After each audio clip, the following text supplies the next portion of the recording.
এই নাও বিস্কুট নিয়ে এসেছি। ও বিস্কুট এনেছো? হ্যাঁ বিস্কুট আনতে দিয়েছি। বিস্কুট দিয়ে কি করবে? বিস্কুট দিয়ে একটা মিষ্টি বানাবো। কি বানাবো? দেখো বিস্কুট দিয়ে মিষ্টি বানিয়েছি, খেয়ে দেখো কেমন হয়েছে। হয়ে গেছে? হ্যাঁ দেখতে সুন্দর হয়েছে তো, পুরো দোকানের মতো সুন্দর। খেয়ে দেখো কেমন হয়েছে।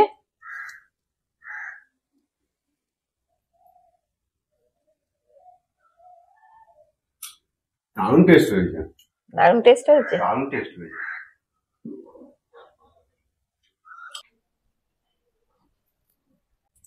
আমি এখানে 14-15টা বিস্কিট নিয়েছি। এই বিস্কুটগুলোকে আমি ছোট ছোট টুকরো করে ভেঙে নেব। আজ আমি এই বিস্কুট দিয়ে একটা দারুণ স্বাদের মিষ্টি বানাবো। এই মিষ্টিটা একদম আগুন ছাড়া আর খুব সহজেই বাড়িতে বানিয়ে নিতে পারবেন। খাবার সময় বুঝতেই পারবেন না যে এটা দোকানের থেকে আনা হয়নি, বাড়িতেই বানিয়েছেন। মিষ্টিটা যে কেউ দেখলে বানিয়ে নিতে পারবে। এই বিস্কিটগুলো আমার সব ভাঙা হয়ে গেল। এবারে এর মধ্যে আমি কয়েকটা কাজু দিয়ে দিচ্ছি, আর কয়েকটা আমন্ড দিয়ে দিচ্ছি, আর কিছুটা চিনি দিয়ে দিচ্ছি। এইটাকে আমি মিক্সিতে গুঁড়ো করে নেব। এটা আমার গুঁড়ো করা হয়ে গেছে। এই আমি একটা বোলের মধ্যে ঢেলে নিচ্ছি। এবার আমি এর মধ্যে একটু দুধ, এটা গুঁড়ো দুধ, এই গুঁড়ো দুধ আমি 2 চামচ এর মধ্যে দেব। এই গুঁড়ো দুধটা দিলে মিষ্টির টেস্টটাও খুব বাড়বে।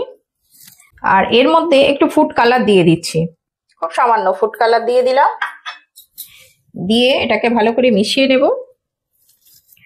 নিয়ে এটা লিকুইড দুধ, এই লিকুইড দুধ দিয়ে আস্তে আস্তে এটা একটা ডো মতো বানিয়ে নেব। এটা অল্প অল্প করে দুধ দিয়ে আমি এইভাবে মাখিয়ে নিলাম। এবার আমি এর সঙ্গে 1 চামচ ঘি দিয়ে দেব।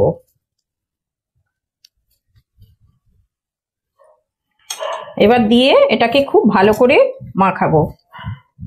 খুব সামান্য দুধ দিলেই এটা একটা সুন্দর ডো হয়ে যাবে, খুব বেশি দুধ দিতে লাগবে না। এই ডোটা আমার হয়ে গেছে, দেখুন এইরকম শক্ত হবে, খুব নরম হবে না, এইরকম শক্ত হবে। এখানে আমি আরেকটা ডো বানিয়ে নেব। এখানে 1 কাপ নারকেল, মানে 1 বাটি পরিমাণে একটু নারকেল কোড়া নিয়ে নিয়েছি। এটা আমি কাঁচা নারকেল নিয়েছি, আপনারা যদি চান তাহলে শুকনো নারকেলও নিতে পারেন।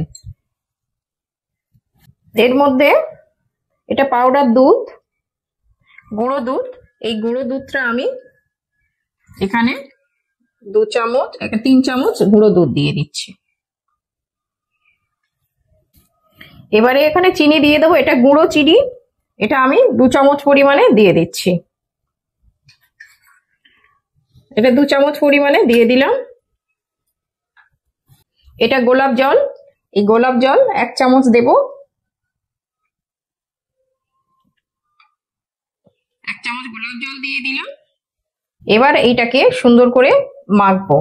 আর যদি এটা একটু লাগে তাহলে আমি এখানে একটু দুধ রেখেছি, এই কাঁচা দুধটা দিয়ে এটা আগে আমি এই নারকেলটা, যেহেতু আমার এটা কাঁচা নারকেল, যেহেতু এইভাবে আগে চেপে চেপে মেখে নেব, তারপরে যদি লাগে আমি একটু দুধ দেব। একটু লাগবে আমার দুধ, একটু দিয়ে দিচ্ছি। এটা খুব সুন্দরভাবে একটু মোলায়েম করে মাখতে হবে, একটু সময় লাগবে। এটা একটু এইভাবে মোলায়েম করে মাখবো। এই আমার হয়ে গেছে, দেখুন ডোটা কত সুন্দর হয়েছে, একদম মোলায়েম, হাতেও লেগে যাচ্ছে না, সুন্দরভাবে সেট হয়ে গেছে। এখানে আমি বেলার জন্য একটা স্টিলের থালা উপর করে নিয়েছি, আর তার উপরে এরকম সেলোফেন পেপার দিয়ে নিয়েছি। আর এই ডোটা আমার সেট হয়ে গেছে। এবার আমি এর উপরে কাগজটা আবার 1 পাট দিয়ে দেবো, এইভাবে। এটা দিয়ে আস্তে করে উপর থেকে এইভাবে চেপে নেব। নিয়ে এইটা দিয়ে আমি আস্তে আস্তে করে বেলবো। এটা একটা রুটির মতো হবে, চৌকো শেপে হবে, গোল হবে না।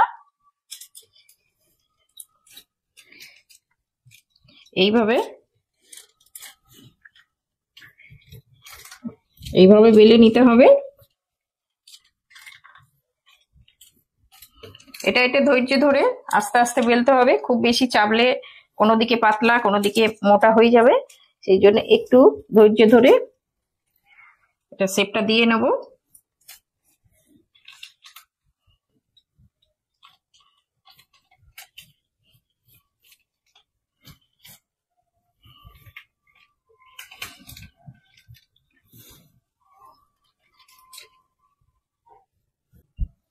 এই ডোটাও আমি একটু রোল করে নিব।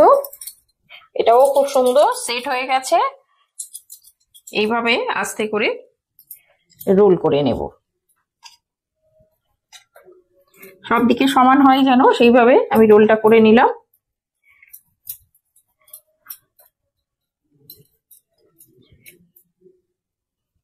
আমার রোল করা হয়ে গেছে। এটা আমার হয়ে গেছে, দেখুন এরকম রুটির মতো হবে।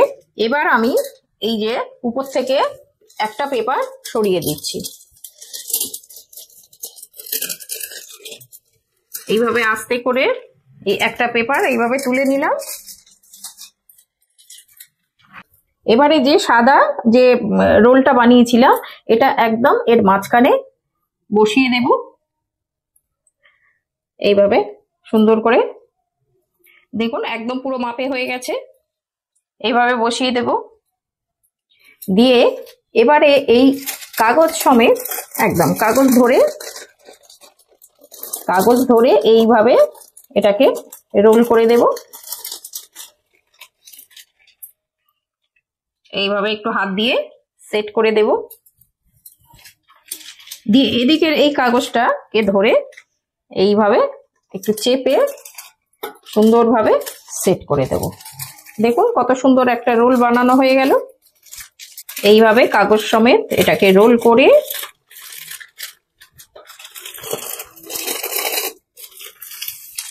এইভাবে সুন্দর করে এটা রোল করে নিলাম। এভাবে কাগজ সমেত একটা রোল করে নিলাম, নিয়ে এটা আমি ফ্রিজে 2 থেকে 3 ঘন্টা রেখে দেব সেটিং হতে।